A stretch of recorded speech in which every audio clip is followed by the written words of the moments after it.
믿을 수 없는 일이 벌어졌습니다. 미슐랭 최고평가위원이 허름한 한국 식당에서 뛰쳐나왔습니다. 그의 얼굴은 순식간에 창백하게 변했고 두 손은 떨리고 있었습니다. 20년간 세계 최고급 레스토랑만 평가해온 그가 왜 갑자기 이런 모습이 된 걸까요? 도대체 그 한국 식당에서 무슨 일이 있었던 것인지 지금 바로 만나보겠습니다. 여기서 잠깐, 여러분들의 구독과 좋아요는 영상 제작에 아주 큰 힘이 됩니다. 저는 20년 동안 CNN과 BBC에서 세계의 미식과 문화를 취재해온 다니엘 쿠퍼입니다. 수많은 미슐랭 스타 레스토랑과 세계적인 셰프들의 요리를 경험하며 살아왔죠. 하지만 요즘 들어 이상하게도 어떤 음식을 먹어도 가슴이 텅 비어있는 것만 같습니다. 뉴욕의 한 고급 레스토랑에 앉아 눈앞에 놓인 요리를 바라보고 있습니다. 완벽한 플레이팅과 최고급 식재료로 만든 요리지만 그저 멍하니 바라보기만 하고 있네요. 옆자리에서는 누군가가 역시 이 레스토랑이 최고야 라며 들뜬 목소리로 이야기하고 있습니다. 하지만 제 귀에는 그저 멀리서 들리는 백색 소음처럼 들릴 뿐이었죠. 포크로 앞에 놓인 랍스터 요리를 조금 떼어 입에 넣어봅니다. 부드러운 식감과 완벽한 간이 느껴지지만 가슴 한켠이 더욱 공허해질 뿐입니다. 20년 전 처음 미식 기자가 되었을 때의 그 설렘은 어디로 간 걸까요? 새로운 맛을 발견할 때마다 가슴이 두근거리던 그 순간들이 그리워집니다. 창밖으로 눈이 내리기 시작했습니다. 하얀 눈송이들이 거리의 네온사인 불빛 아래서 반짝이는 모습이 마치 제 지난 시간들처럼 느껴지네요. 화려하지만 금세 사라져버리는 그런 허상 같은 건 말입니다. 마지막 와인 한 모금을 마시며 계산서에 서명을 합니다. $400가 넘는 금액이지만 그저 숫자일 뿐이었죠. 레스토랑을 나서는 제 발걸음이 무겁습니다. 취재를 위해 방문했던 수많은 식당들이 스쳐 지나가네요. 그곳에서 만난 수많은 셰프들의 얼굴도 떠오릅니다. 하지만 그 어떤 기억도 지금 제 마음속 허전함을 채워주지는 못하는군요. 차가운 겨울바람이 제 뺨을 스칩니다. 길거리의 사람들은 모두 각자의 목적지를 향해 바삐 걸어가고 있습니다. 하지만 저는 그저 발길 닿는 대로 걷고 있을 뿐이었습니다. 20년이라는 시간 동안 제가 놓친 것은 무엇일까요? 음식의 진정한 의미는 과연 무엇일까요? 이런 생각들이 제 머릿속을 맴돌았습니다. 최고급 레스토랑에서 보내는 시간이 늘어날수록 제 마음속 공허함도 커져갔습니다. 유명 셰프들의 화려한 요리 기술과 값비싼 식재료들이 더 이상 제 감각을 일깨우지 못했죠. 취재 노트에는 여전히 전문적인 평가들로 가득했지만 그 말들이 점점 무의미하게 느껴졌습니다. 오늘도 저는 뉴욕의 유명 레스토랑에서 취재를 하고 있습니다. 눈앞에 놓인 요리는 완벽한 플레이팅과 향으로 모든 이들의 시선을 사로잡고 있죠. 주변 테이블에서는 연신탄성이 터져나옵니다. 하지만 저는 그저 기계적으로 포크를 움직일 뿐이었습니다. 다니엘, 이번 요리는 어떠세요?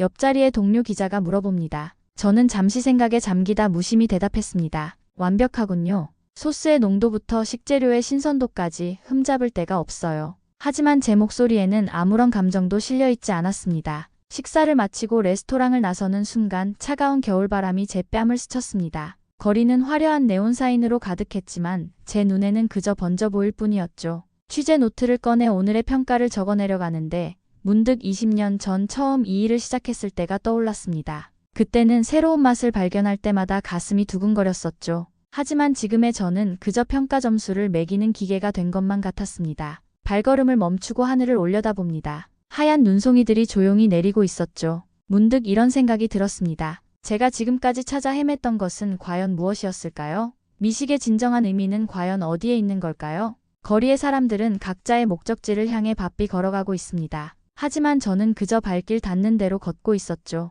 차가운 겨울밤, 뉴욕의 거리에서 저는 여전히 답을 찾지 못한 채 방황하고 있었습니다. 취재 노트를 다시 펼쳐보니 20년간 제가 다녀간 레스토랑들의 기록이 빼곡했습니다. 파리의 미슐랭 3스타 레스토랑부터 도쿄의 숨겨진 맛집까지 세계 각지의 유명 식당들이 적혀 있었죠. 하지만 그 화려한 기록들 속에서 진정한 감동의 순간은 몇이나 있었을까요?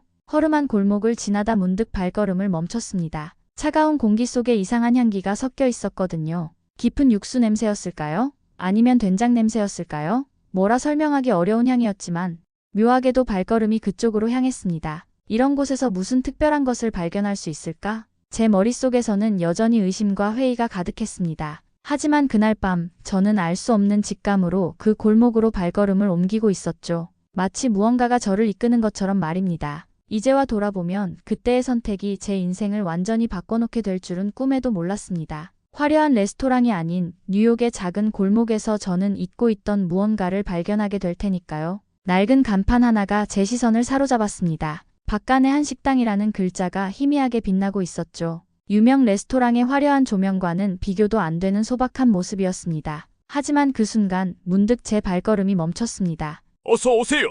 문을 열자 활기찬 목소리가 들려왔습니다. 주방에서 맛있는 냄새가 풍겨왔죠. 실내는 생각보다 깔끔했지만 그래도 고급 레스토랑과는 거리가 멀었습니다. 테이블은 고작 5개, 벽에는 한국 드라마 포스터가 몇 장 붙어 있을 뿐이었죠. 자리에 앉아 주인으로 보이는 중년의 여성이 따뜻한 물을 가져다 주었습니다. 그리고 잠시 후 예상치 못한 광경이 펼쳐졌죠. 아무것도 주문하지 않았는데 작은 접시들이 하나둘 테이블에 놓이기 시작했습니다. 이건 주문하지 않았는데요? 제가 당황스러운 표정으로 묻자 주인 여성이 환하게 웃으며 대답했습니다. 이건 기본 반찬이에요. 한국에서는 다들 이렇게 나가는 거예요. 20년간 세계의 음식을 취재해왔지만 이런 경험은 처음이었습니다. 주문도 하지 않았는데 여러 가지 반찬이 무료로 제공된다니. 김치, 콩나물, 시금치 무침. 하나하나가 정성스럽게 준비되어 있었죠. 메뉴판을 보니 갈비탕이라는 메뉴가 눈에 들어왔습니다. 따뜻한 국물이 생각나는 날씨였죠. 주문하고 기다리는 동안 반찬들을 하나씩 맛보기 시작했습니다. 그런데 이상하게도 입안에서 펼쳐지는 맛이 신선했습니다. 이게 바로 한국의 밑반찬 문화예요. 매일 아침 새로 만든답니다. 옆 테이블에 단골로 보이는 손님이 제 표정을 보고 설명해 주었습니다. 매일 아침? 새로 만든다고요? 고급 레스토랑에서도 쉽지 않은 일인데 말이죠. 갈비탕이 나왔습니다. 뽀얀 국물에 부드러운 갈비가 가득 담겨 있었죠. 한 숟가락 떠서 입에 넣는 순간 제 눈이 커졌습니다. 단순해 보이는 국물 한 그릇인데 이렇게 깊은 맛이 있다니. 오늘의 취재 노트에는 어떤 말을 적어야 할까요? 한 젓가락 한 젓가락 음식을 먹으며 제 머릿속은 점점 복잡해져 갔습니다. 세계의 고급 레스토랑에서 느끼지 못했던 무언가가 이곳에 있었거든요. 그게 정확히 무엇인지는 말로 설명하기 어려웠습니다. 국물이 시원하시죠? 어제부터 우려낸 거예요. 주방에서 일하시던 박 사장님이 제게 다가와 말을 건네셨습니다. 그 목소리에는 자부심이 가득했죠. 저는 순간 당황스러웠습니다. 최고급 레스토랑의 셰프들도 이런 표정으로 요리를 설명한 적은 없었거든요. 손님들이 아침부터 일하러 나가시는데 따뜻한 한 끼로 힘을 내셨으면 해서요.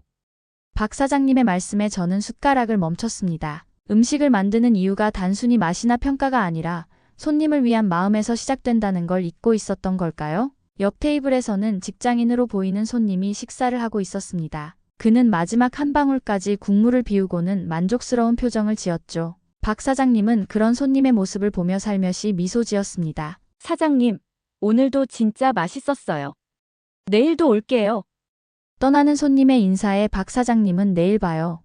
라고 답하셨습니다. 마치 오랜 친구처럼 자연스러운 대화였죠. 이런 광경은 미슐랭 스타 레스토랑에서는 볼 수 없는 것이었습니다. 국물 한 그릇, 반찬 몇 가지. 겉으로 보기엔 단순한 한 끼 식사였습니다. 하지만 그 속에는 제가 잊고 있던 무언가가 담겨 있었죠. 음식을 만드는 이의 정성, 먹는 이를 생각하는 마음, 그리고 그 사이에서 자연스럽게 피어나는 따뜻한 관계. 취재 노트를 꺼내들었지만 평소처럼 음식을 평가하는 말들이 써지지 않았습니다. 대신 이런 문장이 적혔죠. 오늘 뉴욕의 작은 식당에서 잊고 있던 것을 발견했다. 식사를 마치고 계산을 하려는 순간 박 사장님이 작은 종이컵을 들고 다가오셨습니다. 커피 향이 은은하게 퍼져왔죠. 이건 서비스예요. 식사하시고 나면 커피 한 잔이 좋더라고요. 순간 저는 할 말을 잃었습니다. 이미 여러 반찬을 무료로 제공받았는데 또 서비스라니요? 망설이면서도 커피를 받아들었습니다. 한 모금 마시자 입가에 미소가 번졌습니다. 분명 값싼 인스턴트 커피일 텐데 이상하게도 따뜻한 감정이 가슴속에서 피어올랐습니다. 마치 오랜 친구의 집에서 대접받는 것 같은 그런 느낌이었죠. 다음 날 저는 다시 그 식당을 찾았습니다. 그런데 뜻밖의 손님과 마주치게 되었죠. 다니엘, 이런 곳에서 보다니. 뉴욕타임즈의 스타 저널리스트 조지 프랭클린이었습니다. 20년간 라이벌로 지내온 그는 제가 이런 소박한 식당에 있다는 사실이 믿기지 않는다는 듯 비웃음을 지었습니다. 이런 동네 식당이 무슨 가치가 있다고? 자네도 많이 변했군. 하지만 그의 말은 더 이상 제게 상처가 되지 않았습니다. 오히려 그가 진정한 가치를 보지 못하고 있다는 생각이 들었죠. 그날 저녁 박 사장님이 제게 커피를 건네며 이야기를 들려주셨습니다. 1980년대 한국의 어려웠던 시절, 이웃들과 나누던 믹스커피 한 잔의 추억, 그리고 그 작은 나눔이 가져다준 큰 위로에 대해서요. 음식은 그저 배를 채우는 게 아니에요. 마음을 나누는 거죠. 그 말에 제 눈시울이 뜨거워졌습니다. 20년간 저는 음식의 겉모습만 보고 있었던 걸까요? 그날 밤 오랜만에 블로그에 글을 썼습니다. 뉴욕 골목에서 발견한 작은 한국, 그리고 커피 한 잔의 마법이라는 제목으로요. 평소에 전문적인 리뷰가 아닌 제가 느낀 감동을 진솔하게 풀어냈죠. 오늘 저는 놀라운 경험을 했습니다. 한 그릇의 갈비탕, 몇 가지 반찬, 그리고 작은 종이컵에 담긴 커피. 누군가에게는 평범한 한 끼일 수 있지만 제게는 20년 만에 처음 느낀 특별한 감동이었습니다. 헌데 예상치 못한 일이 벌어졌습니다. 제 글이 SNS에서 폭발적으로 공유되기 시작한 거죠. 특히 한국에서는 반찬과 커피가 공짜입니다.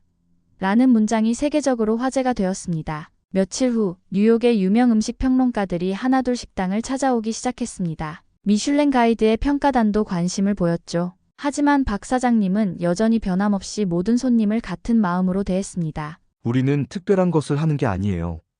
그저 손님들께 정성껏 대접하는 것뿐이죠. 박 사장님의 이 말이 뉴욕타임즈 일면에 실렸습니다. 정음식 문화라는 새로운 키워드가 미식계를 강타했죠. 오늘도 저는 박간애를 찾았습니다. 이제는 매일 아침 이곳에서 하루를 시작하는 게 일상이 되었죠. 커피를 마시며 지난 20년을 돌아봅니다. 다니엘 씨, 오늘은 특별히 김치찌개 끓여봤어요. 한번 맛보실래요? 박 사장님의 말씀에 고개를 끄덕입니다. 더 이상 저는 음식을 평가하지 않습니다. 대신 음식에 담긴 이야기를 듣고 그 마음을 나누는 법을 배웠죠. 음식은 결국 사람과 사람을 이어주는 다리입니다. 이제 저는 압니다. 진정한 미식이란 화려한 플레이팅이나 비싼 식재료가 아닌 사람과 사람 사이에 피어나는 따뜻한 정이란 걸요. 박간애의 작은 종이컵 커피가 저에게 가르쳐준 가장 큰 깨달음입니다.